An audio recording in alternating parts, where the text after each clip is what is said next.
वाजी भाई हाईटेक।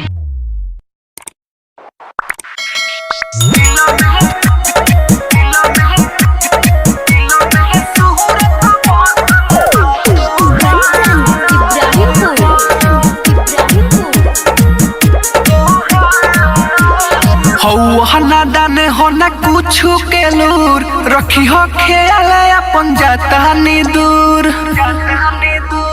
सुनो ना हना दाने होना कुछ के लूर रखी हो ख्याल अपन जाता नी दूर।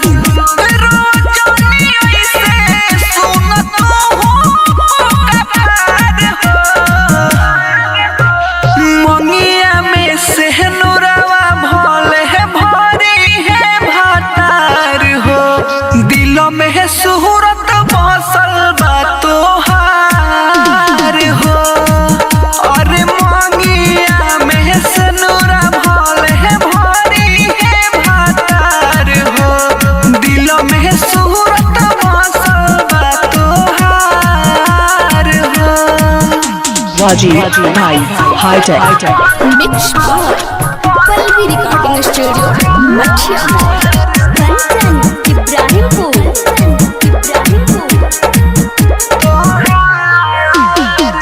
मनई है अपन मोहन के हो जाइब दुल्हन बहन के हो भुलाइब न सुनो प्यार बहुत जवान के हो।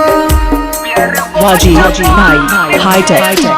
मनई है अपन मोहन के हो जाइब दुल्हन बहन के हो भुलाइब न सुनो प्यार बहुत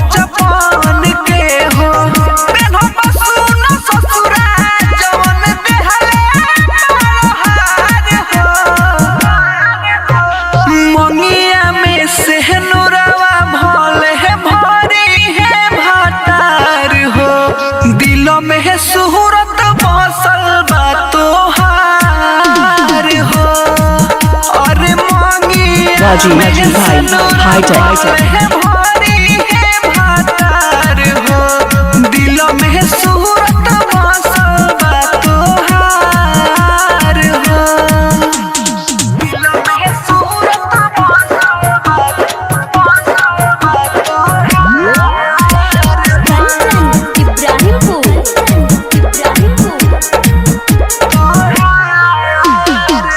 जाइब दोसर बहाग में हो न रह बिरह आग में हो हमर जीत सुन हमारा भाग में। वाजी भाई हाईटेक। जाइब दोसर बहाग में हो न रह बिरह आग में हो हमारा जीत सुन हमारा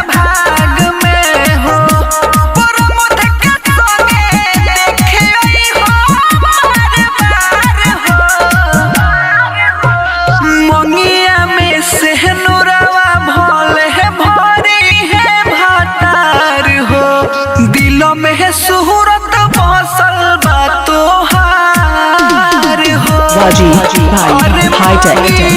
में सनुरा भल है भरी है भातार हो। दिल में सूरत बसल बा तोहार हो। वाजी भाई हाईटेक।